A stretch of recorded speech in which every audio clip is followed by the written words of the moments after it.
my sales time. Gonna bust up your behind. This is my sales time. Gonna mess up your whole. Bienvenidos a trabajar el lado izquierdo. This is DeathMatch Wrestling for Dummies, aka me. I am joined, as always, by the awesomeness that is Mr. Radu Bulat. Sir, how are we doing? Buenas noches, ¿cómo le va? And yes, we are going to be using a lot of gratuitous Spanish during this particular episode because guess what we're doing? Lucha Extrema. See. That's me done. Pretty much. That's my knowledge. Well, no, you'll not be saying sí, you'll be saying que barbaros. Que barbaros. Barbaros. Yeah, that's it. Dude, I'm just, like sort of said, as always, you sent me, I think I've got 7 matches this time. I sat and watched them, and dude, it was a roller coaster, you know. Again, as always with the matches you send, you know, there's highs and there's lows. There's obviously, we will get into it in more detail. I presume one of them, based on what you said to me, was kind of the introduction of deathmatch wrestling in AAA in about 1995, and like the old school footage. And then also we've got some like modern day stuff as well, presumably was in the last couple of years. And dude, just the polar opposites, you know, of those early matches compared to the new ones, like really bright. Even like the ring was like a luminous green or something, if I remember correctly. I just remember just being like blinded by the color of everything. It was just like, wow. Yeah, as far as like the style goes, Lucha Libre was always kind of like an island in and of itself for quite a number of years. I'm probably the worst person to talk about the history of Lucha Libre, but at least as far as like the like a broad stroke of things, I'd say I'm fairly well educated in it. But why don't we just get into the first match and see where we go from there? This was 1995, I presume, because on the match, yeah, sent me sort of said the introduction of deathmatch wrestling to AAA. 95. That would be this one, I presume, which was the forward. No, it was a tag match, tag team Barbwire Cage.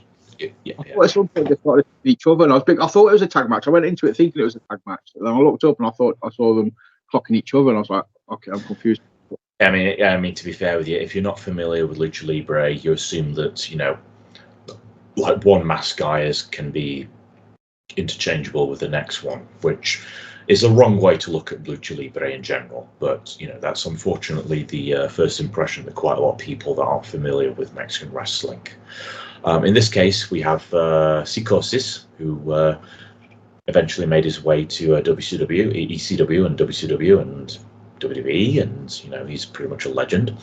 Halloween, who for the most part stayed in Mexico, but he also made some trips to XPW, and I think he made a few trips to Japan, but I'll have to double check that. I probably should have researched that before I came on here. Ultraman 2000 and Leon Negro, who for the most part, I think they both stayed in Mexico. And this was a Barbwire Cage death match from 1995, as we mentioned. Just a little bit of history of this. In 1995, well, let's just go back and like establish something. In Mexico, there's 2 main promotions: CMML and AAA. CMML is basically the oldest wrestling promotion in the world. I think it was first founded in 1920, 1930, something like that. It is literally that old. And they do kind of like very traditional style of wrestling, Lucha Libre wrestling. Whilst AAA is a little bit more sports entertainment, you know, influenced. And at this point, the booker, I think it was Conan who was the booker at this point, or it could be that he had a lot more influence. But then again, he's always been a very big star in AAA, so either or. Someone a little bit more educated would probably be able to tell me about that or not. But he had been exposed to ECW style hardcore wrestling because Paul Heyman had, like, you know, seen a lot of AAA stuff and, like, you know, had brought some Lucha Libre guys over. And in response, Conan decided to bring the ECW-style hardcore wrestling, deathmatch wrestling, as it eventually became, to Mexico. Now, it wasn't exactly uncommon for Lucha Libre to do gimmick matches. I mean, they had done like, hair versus hair, mask versus mask, hair versus mask, mask versus career, title versus career. That, pretty much any like, wager style matches, as they call them. I'm spacing out the exact name that they call them. Yes, that's the gratuitous Spanish that we probably won't be using at this point. But yeah, the one thing about these particular matches was that they are a lot more violent than the TV channels which hosted AAA and Lucha Libre in general were used to at the time anyway. Like since then they've broadcast they broadcast quite a lot of violent stuff in that time, but at the time they were kind of very, they kept stuff like very, they were very standoffish when it comes to that stuff. So unfortunately quite a lot of the footage from that era is only available in handheld camera footage. Which, considering some of the stuff that went on in this particular match, maybe you can kind of understand. Maybe you can kind of, I mean, you can make your own opinion about it. So, one thing that a lot of people also have to remember if they're not familiar with Lucha Libre is it doesn't follow the standard, structure that wrestling, in English-speaking world does. Most matches are 2 out of 3 falls, and certain moves, like pile drivers, for example, are grounds for a disqualification, which, considering this is a barbed wire cage death match, means about fuck all. But on the plus side, they do sell them like death. What do you think of this particular match? Yeah, Let's also forget, we're not on Red Stripe today, we're on Desperados, which I know is not a Mexican beer, but, I saw it in the shop and I just thought, wow, why not? Why not? Dude, if you've just seen Soul, one of the matches has a massive big Soul sign in the background, just for future reference as well. So, but yeah, tequila is close enough. As you sort of said, the footage, obviously this is filmed on hand cam. It was just carnage, it's going into just kind of watching it, being, again, I'll hold my hands up, this is deathmatch wrestling for dummies. This is also kind of an after school lesson of Lucha Libre as well, in the sense of I don't know that much about it. I haven't really, delved too much into that side of stuff. Only the Americanized versions, obviously, that we've kind of seen when they've said it's a lucha style match, which probably wasn't. I'll have to ask Ellis about it at some point. But I enjoyed it. I think it was crazy. A lot of stuff was going on. It's always cool to see Psicosis. I'm a massive fan of Psicosis. He's not just cool, he's Mexi cool. Mm-hmm. One thing I will say when I watch this match back is that maybe it's just me, but I'm pretty certain that none of them knew how to bump into the barbed wire cage. But then again, they're not trained to. It's antithetical to get thrown into a cage, and obviously the lack of ropes affected most of these guys' styles, because they're used to. They're used to the usual very acrobatic, very like run focused style that Lucha Libre has. Many of these. In fact, many of the matches that these matches at this particular time in history, as they're experimenting. It's not easy to create a hybrid style of Lucha Libre and hardcore wrestling, and you can definitely see that they're trying their best. But it's early days, like I said, it's very experimental. At one point, like I said, somebody gets thrown into the cage, wire cage. And it's like he's stuck. He's literally, it looks like he's got his arm stuck, around the outside and through the barbed wire. And he's kind of like that. And he tries to pull back. And it's like, no, that's not going to work. Crap. And it takes him a good couple of minutes to detangle himself.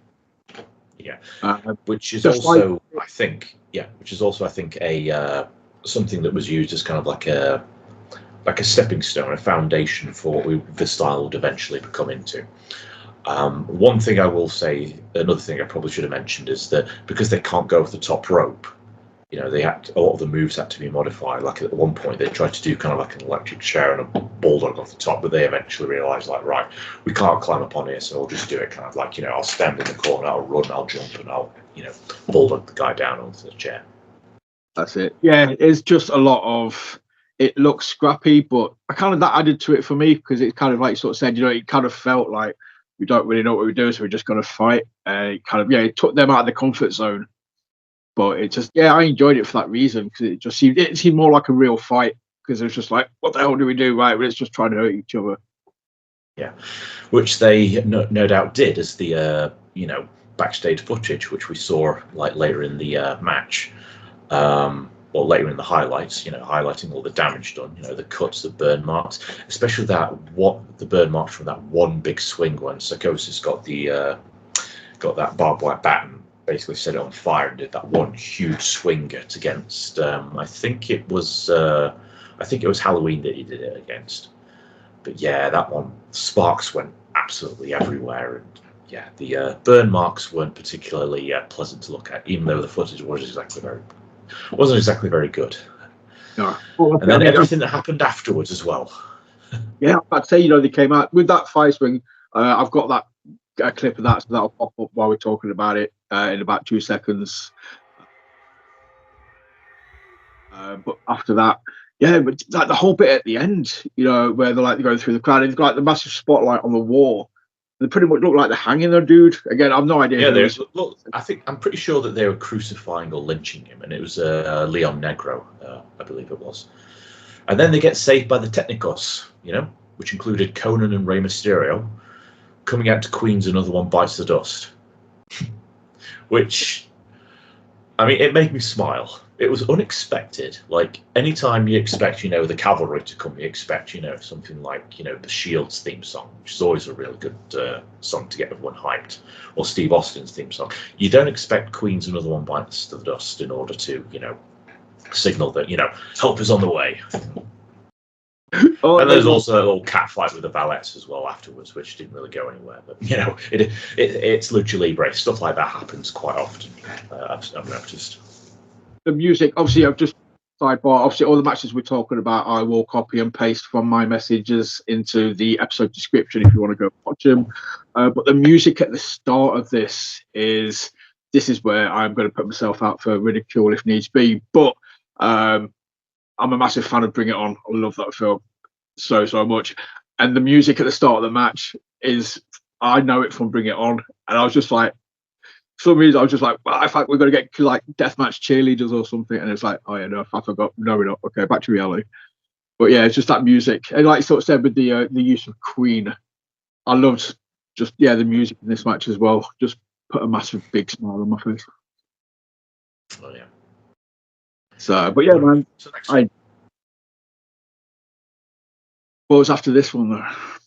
Lufisto versus Princesa Sugey, which was, I believe, the promotion was called NGX or something like that, and it's a indie promotion from I believe it was Laredo or Nuevo Laredo. I could be wrong about that, but yeah, it's an indie promotion in Mexico during the early 2000s, about 10 years after the previous match, and I believe this was Lufisto's debut in Mexico, and this match is notable for being the match that got Lufisto a lot of attention from the CZW fan forums at the time, and it eventually led to her getting booked for CZW and a lot of other places. Mainly because no one at the time had ever seen like women. I mean, obviously they'd seen like Megumi Kudo and a few other people a few other women doing death matches, but there weren't that many American or Canadian. In her case, women doing death matches, especially stuff with light tubes, especially the way that she was doing it. And although the footage is grainy, you know, because, you know, obviously low budget camcorder, it was still, it was still a fairly good match for its time. One thing I will say about this particular match that I really, really loved, I love that there was black metal being played entirely throughout the match, you know. That's something I want to do. That's something I want to have in a match at some point. Just basically, like, I mean, obviously it it might make a slight allusion to the way that New Jack would always come out to, Natural Born Killers, hip hop music, and just it goes plays throughout the whole thing. But I'd love to come out to like a hardcore match or a death match or something like that, and just have black metal being played entirely throughout it. But that's just me. I'm guessing that they might have either just like decided just to do this just the heck of it, or maybe that there was like a black metal band being played in the next room. Maybe, I don't know, but it does create a very specific aesthetic about it, I think. Yeah, no, I agree. I was just thinking, I'm just imagining now. I can just imagine like a band background just like performing live whilst there's like a freaking death match going on. It'd just be like just having like a 10-15 minute jam session, no lyrics, just the music, just be like da, da, da, right, all the actions going off. That'd be awesome. Have you seen Lufisto before? If I remember correctly, she turned up in the previous episode, I want to say. Yeah, she did for the in the finals for the Stranglehold deathmatch tournament, which she won. This is I believe this was about 2 years previous to that particular match. She is still young at this point. I believe she'd only just turned 21 at the time this match has happened. I could be wrong about that. Obviously, with the first match, we talked about having to kind of improvise due to the lack of the ropes and the style that they're used to. But with this one, obviously, had the deathmatch elements to it. But I was also really impressed with, as we've talked about previously, the ability to wrestle. It wasn't just deathmatch, spot. It was a legitimate wrestling match as well with deathmatch stuff in there. Yeah, I especially love the double arm suplex that they did off the top through those tubes. Like that was probably the highlight of the match for me. Oh, that was the ending. That was it. That was the peak of the match. You cannot top that. So that was every now and again when you sort of see a match finish, you think that's right. You finished it with the best move of the match, which is how it should be psychologically. You're just like that. You're not going to beat that move. That move's done. Yeah, 1, 2, 3, job done. Yeah, like I said, this one got a lot of attention for Lufisto, and I honestly believe if it wasn't for this match, she would have pretty much like floundered in the Quebec Indies in Canada for quite a long while, because it's unfortunate, but Canada can be somewhat of a black hole when it comes to wrestling.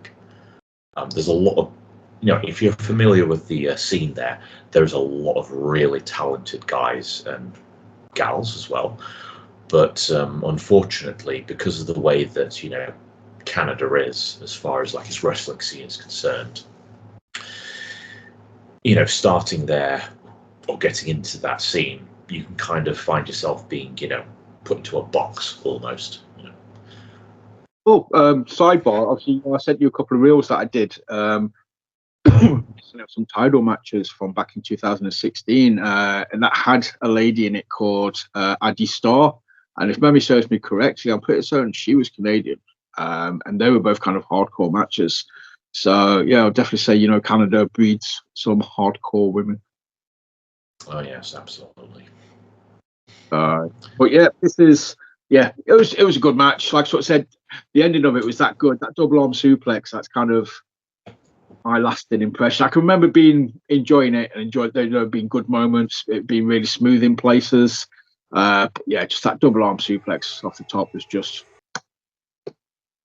a great way to end it, but it kind of overshadowed everything else.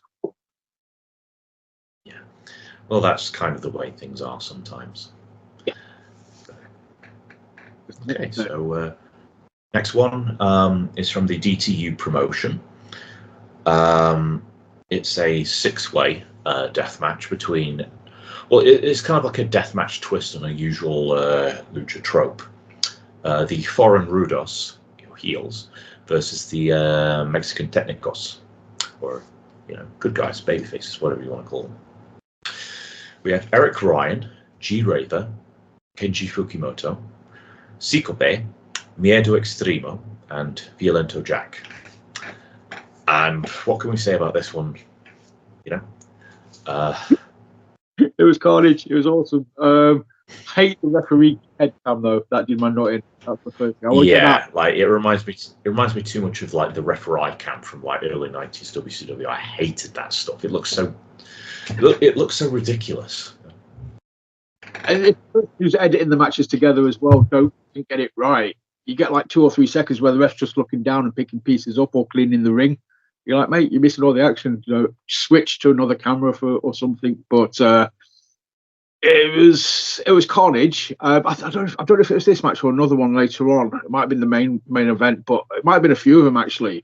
Whoever has edited these videos and put them onto YouTube, they're missing off like 2 or 3 seconds. Like somebody will do a move and somebody will put on the floor, and then a second later they're stood next to a barrier or behind a barrier, and it's like, what is going on? Yeah, I think some of the matches for this particular promotion are clipped when they get put up on YouTube.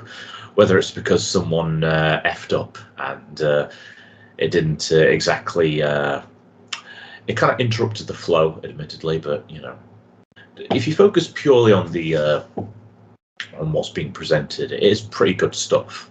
Like I said, it is one. Like we said before, it is one big massive scramble. Though it does have a lot of nice little inclusion of light tube spots into the usual lucha tropes, which illustrates just what I was saying earlier on about how the style has evolved over the years. What I really love about this match is that you could take all those gimmicks out, or you could take all the light tubes, all the like skewer boards and stuff like that, and it would still make for a very good 6-man lucha match. When was this match? Just out of curiosity, because the first one was 95. Second one was about 2005. We said, didn't we? I'm guessing it was like mid-noughties, mid-10s. No, it's got to. I can't remember the exact date, but I know that it's got to be at least 2000 probably 2018, 2019. It has a very like pre-COVID look about it. Also because some of the people in this particular match, just the way that they're dressed, their look kind of reminds me of that era. Like G-Raver is no longer, he's still alive, but he's no longer wrestling for a variety of reasons, which we can probably get into after the recording is done. And yeah, that's like Eric Ryan is still going from strength to strength. Fukimoto is also still wrestling, and Violento Jack has moved to Japan. And Cíclope and Miedo Extremo are, they're still doing stuff in GCW. So all in all, it's a really good selection of talent and different styles, and yeah, everything just blended together really well. And if you wanted a good example of the utter craziness that is Lucha Extrema, can't find any other better example aside from the other ones which we're going to be mentioning next. But yeah, I think you hit the nail on the head when you sort of said, like, this, with my limited knowledge of lucha, I know a traditional lucha libre match it's 3-on-3, isn't it? That's the standard kind of crack. And this obviously was the first match we've got to so far. That was your 3-on-3, and as you sort of said, you could take the death match element out of it, and it would still be a really good match. Which, like I said about the previous one, I like death matches that aren't just. I like wrestling in my death matches, which this had a lot of. Right. Now, next one. Crazy King versus the King himself, Nick Gage. Okay. Or Nick fucking Gage, as his legal name has been referred to as now, or at least according to every single ring announcer.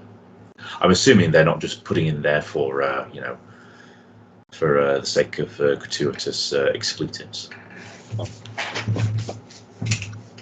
I think this is the first. Oh, did we have a Nick Gage one on previously? I can't think. I believe we did. I'm trying to think now.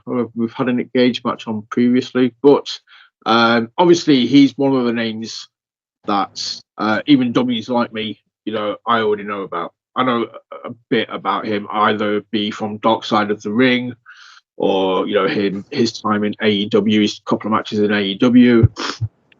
So yeah, this is one of the names that I'm aware of, and I went into this being like, okay, I'm always interested to sort of see what else he does. And I think we can safely say that he adapted into the Lucha Extrema style pretty easily.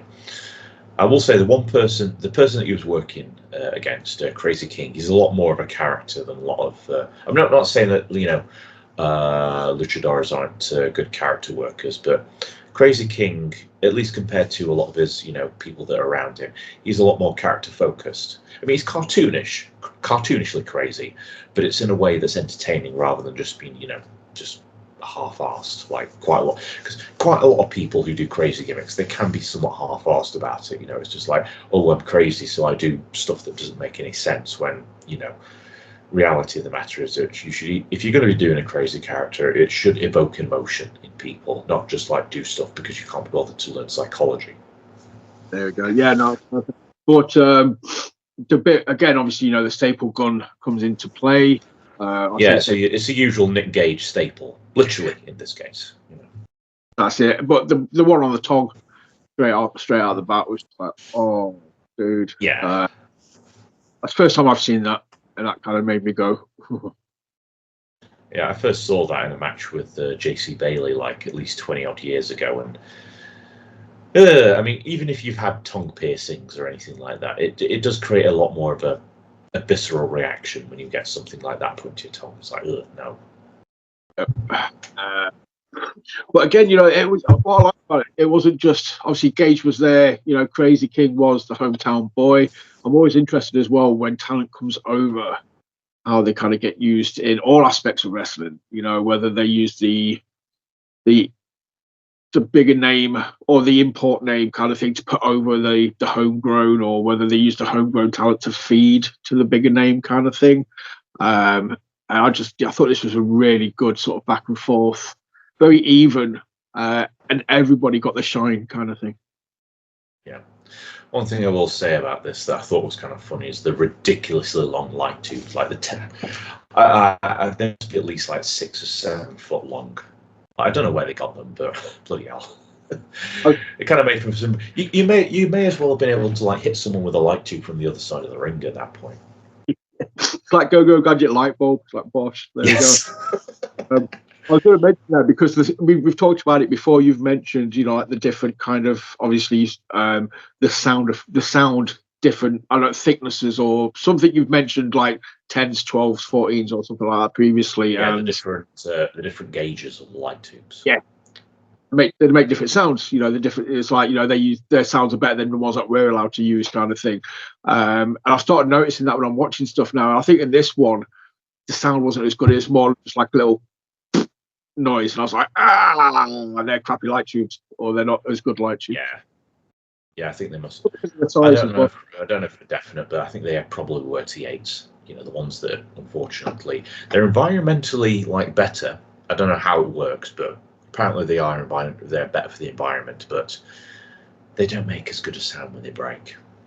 No, that's it. But yeah, stupid little stuff like that that's starting to sink in now when I'm watching it. I'm like, oh, okay, I'm picking up on the sounds. Yeah. Also, they're not as safe to work as well. But unfortunately, here in the UK, that's the all that we got. So, we just have to be safe. There was that spot on the outside as well where they had the crazy long light tube against like 2 chairs, and I want to say, he just kind of like suicide dived out and then flipped into Gage. I don't know if Gage moved at the last minute, but it looks like Crazy King took the brunt of it. He was the one that kind of went into the tubes. Yeah, they got a nasty gusher on his shoulder, I think. Yeah.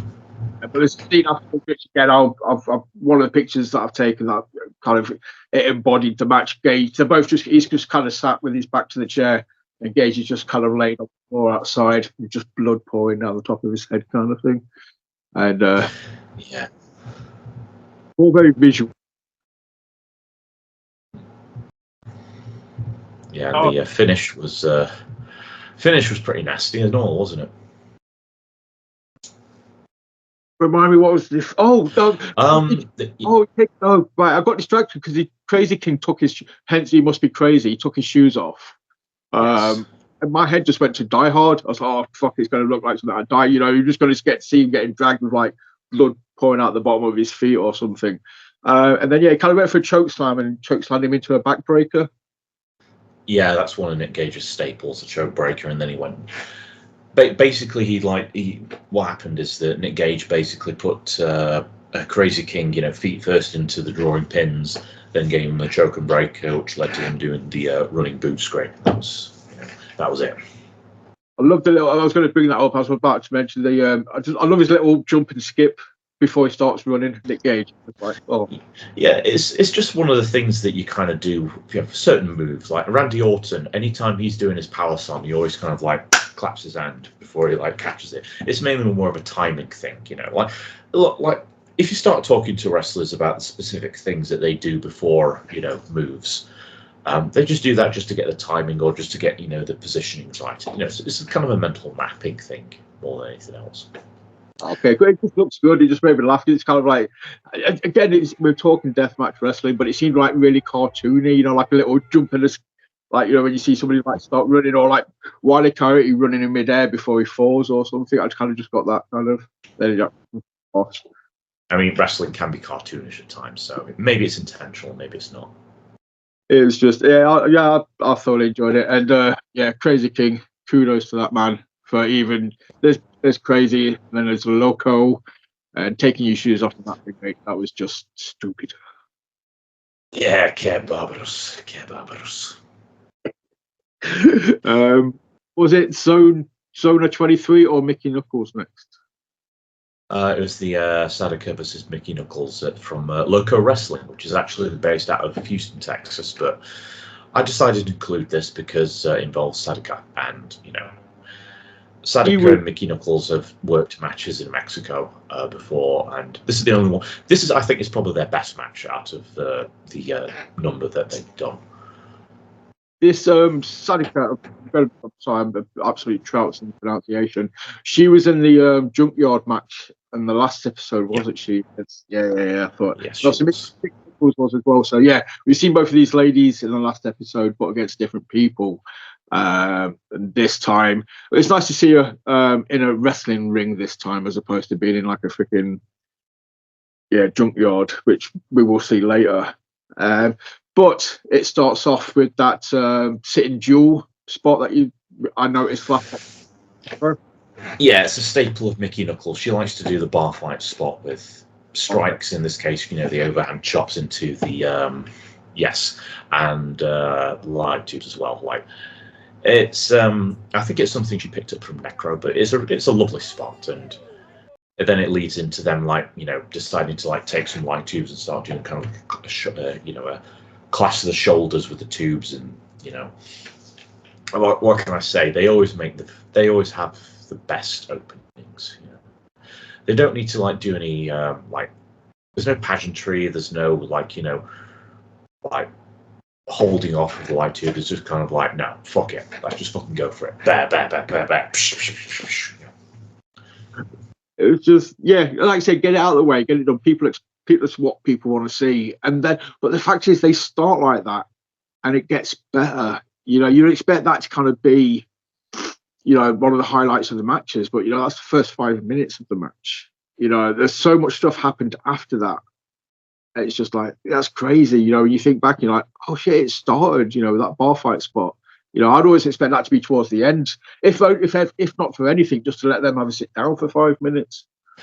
That said, I think because this was, as the commentary no doubt knows, this is a grudge match, so I guess you can kind of use the tropes that you'd usually use in the comeback, for your starter. As long as you've got things that can go better, that can make the match better, all for it. Also, another thing, I probably should have mentioned this earlier on, but you will notice that at certain points they do kind of lock up and do moves on the right side as opposed to the left side. Which is, stuff that, Lucha Libre does quite often. Arm drags, suplexes, all that stuff is done on the right side. It can be, like I said, Lucha Libre is an island in and of itself as far as the style is concerned. I'm just gonna have to change the logo now, aren't I, for this episode. I'm just gonna have to change only for the once. Only once. I did that for somebody ages ago. One of the first ever people we had on the show, just another sidebar, was Robin Lakim. I can't pronounce his surname. I can never pronounce his surname. He was the Belgian bull, basically. And yeah, he's from Belgium, and he was telling me that they were at the right side over there, kind of thing. I was like, oh crap, right? So I changed it for that episode.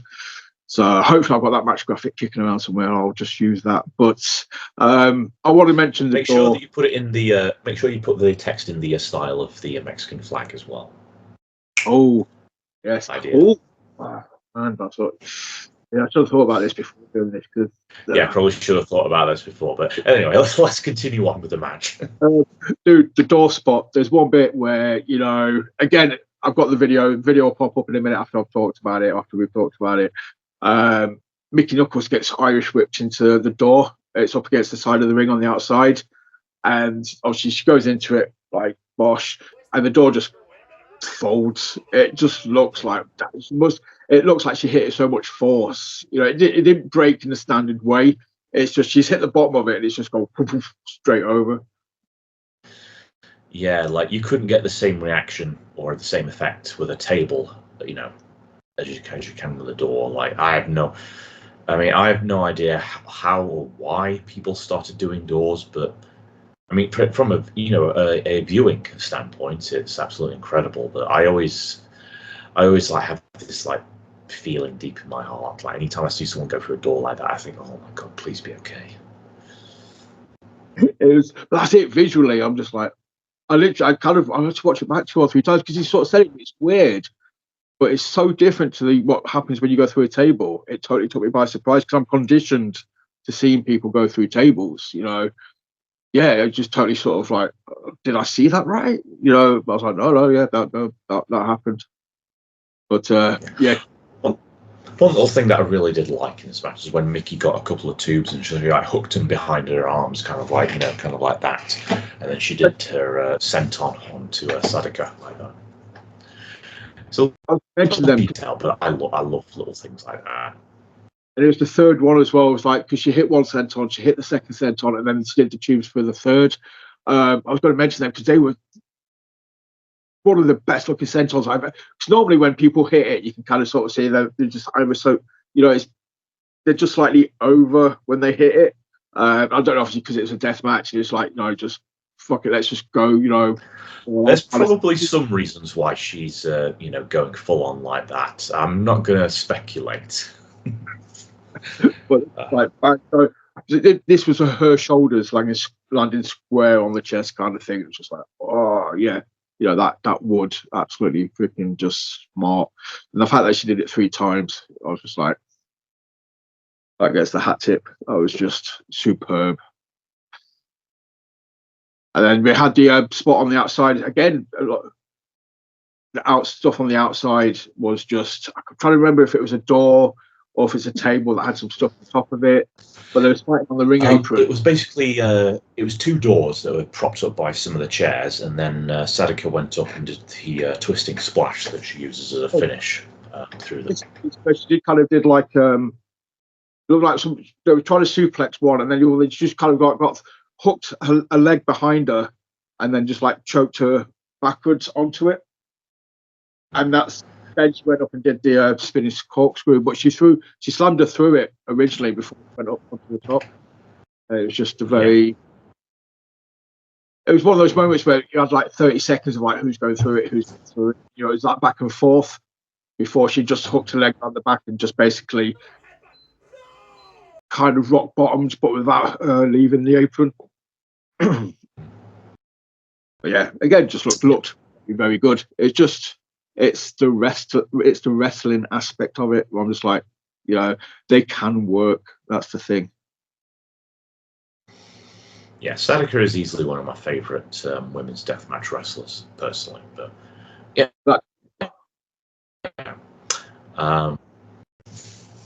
So that twisted corkscrew is a thing of beauty as well. Just not to overgloss that, because obviously you mentioned that. But that wasn't what I was on about. But yeah, that afterwards, that was just, yeah, I can see why, you hold her in such high regard. I could say something, tell an interesting story about it, but I'll save it for after the recording is done. Oh, stories I could tell. There's so much that I could tell, but I don't really want to put it into a public forum. Okay. That's just my. I'll wait for that. Okay, so is it now? Because I've come this far after the last episode. I've been teased with Junkyard Wrestling. Now I know it's a thing that's out there. Is it the ZONA 23 match next? ZONA 23. The promotion that was based out of a junkyard in I forget which city it is, but yeah, it's basically named after the junkyard, and it is Aeroboy versus Arez. The one thing that I thought was funny right off the bat is the obnoxious fan chants. If you don't speak Spanish, it doesn't mean anything to you. But the fact you can only need to look at the reaction that the rest of the luchadors have to be appropriate with the terminology here, that the luchadors have to some of these chants is just funny in and of itself. But when you actually do speak a little bit of Spanish, or at least like understand some of the certain words that they're using, it gets even funnier. Like one guy, like there are some group of fans that are chanting like Arez, Arez, chingate tu madre, basically, telling him to go fuck his mother. And then just like other stuff like, fuck you, fuck your mother, the fucking bitch, Yeah, Mexican wrestling fans are like, they can be just as crazy as Rise fans in all honesty. And I fucking love it. Okay. Just again, certain match, like I said, I remember the start of the Mickey Knuckles match because of the bar fight thing. I'm struggling to remember the start of this because of all the stuff that happened in the second half. Basically, it was basically the start of this match was just a great like chain wrestling spot of lucha libre, lots of headlocks to rolls through to get onto the apron to step in to floating arm drag to like bypass sleep pull, all the usual stuff that you'd expect in a standard lucha libre match. But they then decided to shit off when Aeroboy picked up on two but just smashed it on Aero's head. So it's like, okay, wrestling's done, let's go. Very done. So yeah, I do remember. Folks, I've watched this match twice. The first time I watched it, I was really impressed with the start. I was like, oh shit, I'm gonna have to remember. I've totally shot myself in the foot, but I was gonna remember and be like, just the sequence, like the first 5 minutes is sort of all very, very pretty. And then shit hits the fan. And then the second time I watched it, I was just mesmerized by him, driving, stroke, steering a car down to the ring. Oh yeah, that popped me. That did. Like they went into a little bit of a walkabout and then did some sort of like pop-up bump into a truck, and then Arez brought in a car, and then first spot he does, he throws Aeroboy through the windshield, the side, the window, and then decides to put him in a fucking Boston Crab. It's like, what? I mean, it's not a bad spot, don't get me wrong, but I would have put it elsewhere. That's it. And then again, but you can always tell which bits kind of stuck out to me or which bits made me sort of smile because I've got video footage of them. I'll have recorded it to put in here, kind of thing. And there's one bit. It's just brutal. It's just something I've never seen. I never thought I would ever see, or I'm not even sure I ever want to see it again. He's just like sort of doing like a turnbuckle head smash, put into a windscreen. Yep, bloody hell. Yeah, the for me, the thing that got me when they started introducing the car was when they basically started doing like an exchange of suplexes and other moves onto the roof of the car, like one after the other, and I was just thinking, I don't know whose car that is. I mean, granted, it's a junkyard. It was probably someone just brought it in and they were like, kind of like, yeah, I'm done with this. Do what you want with it. Little did they know. Two people will be talking about it a few years later. But yeah, I can imagine someone like saying, oh yeah, I used to have like this Prius, but like I gave it away to this junkyard. Last I heard, some fucking luchadors like smashed their fucking heads into it. I have no idea what to say. Play bit on my show. Yeah. One man's junk, another man's treasure, I guess. There we go. I honestly, I can remember enjoying this match, but I can't get past that bit in my head. I say I love the start of the match. Now you've reminded me of it. I'm like, yes, I remember. That was awesome. But just that whole stuff with the car just totally blew my mind. And it's just, I don't know if it's a good thing or a bad thing. You know, I should be able to remember the end of a match, but I'm struggling to remember the end of this match. It's everything to do with the car is all I can remember of this match. Yeah, they should have finished with the car, in all honesty. But they did get a few decent spots, you know, both in the ring as far as like, you know, they basically did like this nice little strike combination with tube shots like midway through. Like they did one like, I can't remember it specifically, but they did something like, you know, back kick, front kick, light tube shot into Giri, you know, something like that. They tried to do the same bit in the corner, but unfortunately they weren't able to get the same results because, you know, light tubes are very finicky things when you're trying to like move at blistering paces like they were. But I will say this, that fucking, when they started using the car again, you know, it started with that absolutely fucking brutal belly to belly to the outside from the Tree of Woe position, and then the swanton afterwards onto the car. I was like, oh, bloody hell. Yeah. Is it this match where he's on the top and the guy's kind of laid across the top turnbuckle and he puts the tube and he basically has to kind of like do a jumping senton onto the top turnbuckle very quickly? No, that was from the 6-man earlier on with G-Raver.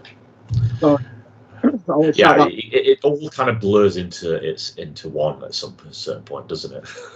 Yeah, sorry, dude. I was just kind of like, I didn't remember that spot. I couldn't remember what match it was from. But it's just the speed, because you know, like tubes, you know, like tube, they're round, it's going to roll off. You've got to be quick. And he manages to get it on there, get up in the air, and get down before it moves. And it's like, hold on. But yeah, that German suplex and then the swanton onto the car. It was just ridiculous. But I loved it. You know, like I said, there's only certain bits that I remember. Yeah, the great little burst of combo moves that they did to finish off as well was very nice, you know. So, I this is, if I was going to recommend any matches that this would be one of my top 3 that I would recommend. I think. Same. So watching it. Yeah, same. I almost feel like I should have like given this, shown you this match last, but you know, unfortunately, because you know the way that the order went, we've now got a promotion from the AAA promotion, a match from the AAA promotion, should I say, from about 2 or 3 years ago, I believe. Pagano versus Murder Clan, and obviously you can tell just by the quality of the footage that it is from a mainstream promotion. And obviously, you know, the production values are, as well the sound and everything like that, are going to be top notch, including the commentary, which we mentioned, you know, before, is very high energy and very, you know, well, the commentary is probably the highlight for me personally, because they always, no matter what they're doing, the commentators always seem excited for the action. It reminded me, like I said to you off camera beforehand, I was just, at some point, again, showing my age, you know, I'm a massive mark for the fast show. I was kind of sat there and I was just like listening to all this, like really fast, like, and I was just like, Scotchio, no Scotchio, or Nimbus Cumulus. The part was like, did like any kind of kick. You kind of got that football Italia. And it was like, oh, noise. I was like, yes. It was awesome. The match was great. It would be great commentary, but the commentary, even though I had no idea what they were saying, they were so into it that I was so into it. It just made it an amazing match. Yeah. For the match itself, mainstream promotions, mainstream Mexican promotions, when they do like hardcore death matches or anything, hardcore matches, death matches, that type of thing, they are usually a little bit better organized and presented. Obviously, this is a little bit chaotic, and you know you can kind of tell that there is a difference in skill level between Pagano and Murder Clown. Pagano actually reminds me of a young Vampiro in a lot of ways. It's not just necessarily because he's a face painted guy with like tattoos or anything like that, but it's more like his the charisma that he expresses. And I believe he's one of the few Mexican luchadors who have like come across to do like death matches in the United States who can actually speak English somewhat. He's not on the same fluency as I believe Penta or people like that are, but he is fairly fluent as I recall. And the one spot that really stood out to me that I really liked was the homicide style, typical helo through the ropes into the ladder. The split second where it's perfectly balanced. Again, I've got that. I recorded that to put into this edit into this episode because when he does it, he lands, and for a split second, the ladder is perfectly balanced on the guardrail kind of thing. With both of them on either end, and it's just literally like that. And then it just obviously goes that way. But I was like, that again visually, I was just like, man, if they could have just paused that moment, that would have been amazing. Yeah, like it's just those little moments that you get. You're just kind of like, just guess.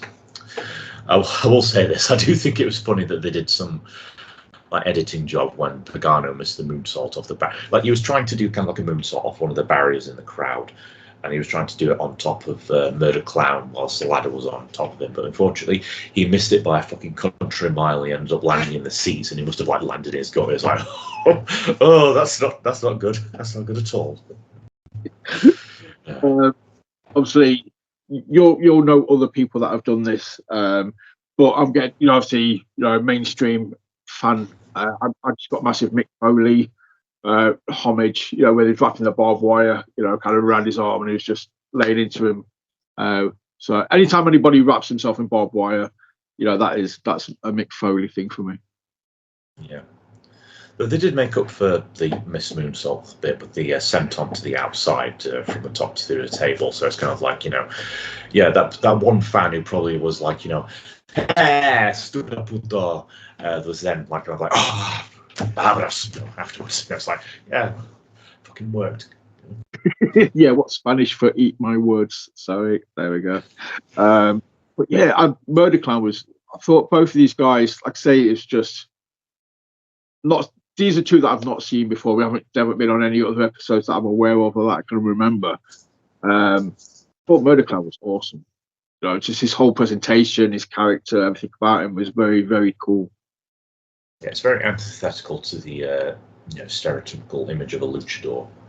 But that's sometimes the antithesis of what you'd expect is actually really good. Oh, this one started off right. I had to make sure. I thought I'd skipped, like I'd missed the start of the match. But when I clicked on the link that you sent me, literally the match started straight away, and I was like, oh, "Whoa!" No, there was no build, no introductions, no. Here's Joe. Here's Bob. Let's go. It just looked like straight away cracking on. I was like, "Oh!" It started off straight out the gates. Yeah. I'm just looking through a couple of my notes. Some of the spots that I really liked, that whole twisty boy, the whole twisty suplex into the drawing pins and followed up with a senton on them, and I was like, that's nice. Yeah. There was a few. I noticed that a lot of people. Oh, who was it? Somebody hit the best looking Northern Light suplex that I've ever seen. I can't remember who it is now. I'll have to go back and rewatch it. But they just hit it. It was beautiful. I wish I kind of like recorded it because everything, even the bridge, it looks like they froze it out at one point, and just before they dropped, it was just that's a sign. But I did notice a lot of fisherman suplexes. I don't know if that's a big thing down in Mexico or Lucha Libre or. It's about as much as a staple in Mexico as the lung blower is. Right. It's pretty much like it's the move that lots of people like using. I mean, it's not necessarily a bad thing. I mean, everyone likes a good fisherman suplex.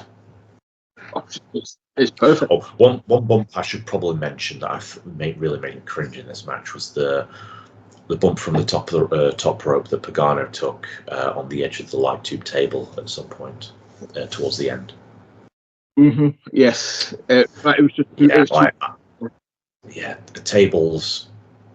I mean, table bumps are painful enough as they are, but when you go through the edge of the table, that's never a good thing. The thing is, though, obviously, I kind of, when they were setting it up and when they were doing it, I was sat there like, that's too far away. But then you start thinking, I'm only a fan, what do I know? I'm sure it'll be all right. And then it happened, I was like, oh, no, shit, yeah, no, I was right. That was too far away. You were right the first time. But yeah, missed him by that much. But you mentioned about the other match, should have been the last one that you sent me, but I liked that this was the last match because, as you sort of said, this was the one that I was on about where the ring, I'm sure it's like a bright green ring or something. It was just really. No, that was the DTU ring that's green. Oh, was that the 6-man one? Yeah, the 6-man and the Nick Gage match were from DTU. Right, okay, sorry, that one. But I think this one stood out to me as well. I don't mind it being green, but it was something bright about it. It was something sort of very. But it's like if it was a mainstream promotion, obviously it's going to have that brightness to it. It's going to have that kind of accessibility. But yeah, the commentary team and everything made this the perfect last match to watch, kind of thing. This will be my lasting memory of Lucha Extrema, or however you pronounce it, because it was just Lucha Extrema. That's how I pronounce it anyway. I mean, okay. Most people who speak Spanish pronounce it that way anyway. So it's like, why not? There's a new masked wrestler on the scene at True Grit on Saturday. I might try starting a Lucha Extrema chant on Saturday. Lucha Extrema. There we go. I don't think he'll appreciate it. Unless he's tagging with El Vampiro Extrema. Who knows?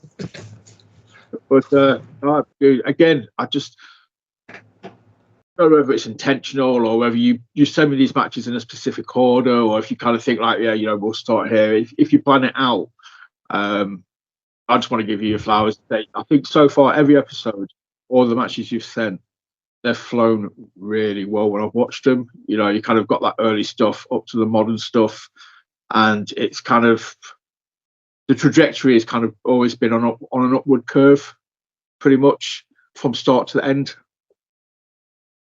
So I guess I'm just that well trained. Well, I say that I'm that well trained. I just kind of understand the idea that you kind of have to start at the bottom and work your way up. Ideally, you want to keep things getting better and better. I mean, you can have a popcorn match in between stuff, but as long as the finish is, absolutely fucking mind blowing, then job's done. And the commentary, nothing else would have made this one mind blowing. So yeah, perfect. Again, looking at the descriptions, all the matches are in there. But yeah, I've thoroughly enjoyed our visit south of the border, as they say. Just there's certain every episode we've done, there's certain bits where I'm like, I want to check that out. I want to check that out. I liked that. I didn't like that. Zona 23 is quickly becoming one of my favorite things that we talk about, and obviously, yeah, get a chance to see more Nick Gage stuff. And Murder Clown is somebody else now that I kind of want to go off and go down the YouTube rabbit hole of. Well, glad I could introduce you to someone or a few people that you'd like to go and look on your own time. So yeah, I guess we've reached the end of Lucha Extrema. So the question is, where do we go from here? I don't know, man. I asked you a question a few days ago, and I don't know if it's going to be a hard one to do an episode around, but it felt like I was really mad at myself for it not being the first question that I asked you when we talked about this whole kind of thing. The difference between hardcore and deathmatch, kind of, because there's so many people out there that I know that watch hardcore wrestling, but when I've told them I'm doing like a deathmatch thing, they're like, "Oh no, that's not for me." And I'm like, "What?" I've seen certain hardcore matches that are worse than death matches, kind of thing. But it's the terminology, and I think that's something I don't know whether we can look into.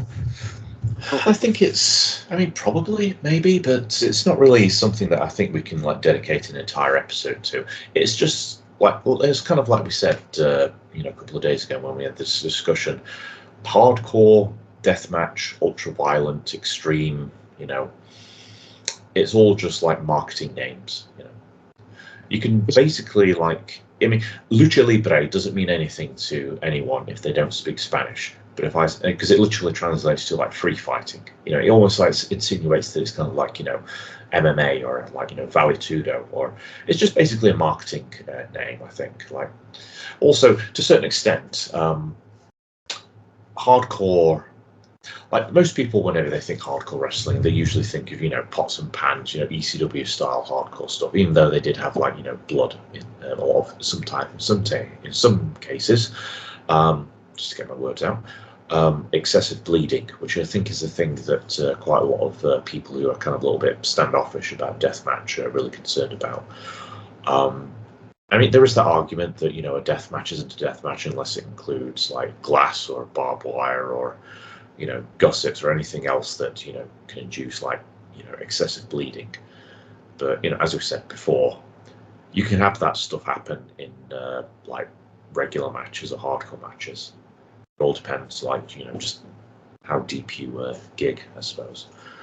Yeah, it's just I've tried to think, from a Dummies point of view, the kind of that's the whole point of this series as well, is to like, to educate. I'm just trying to think of questions they would ask, and I kind of thought, in my head, I kind of imagined, like, I don't know, putting 4 Nick Gage matches or 3 Nick Gage matches up against 3 Sandman matches or something, being like, right, this is deathmatch wrestling, this is hardcore wrestling.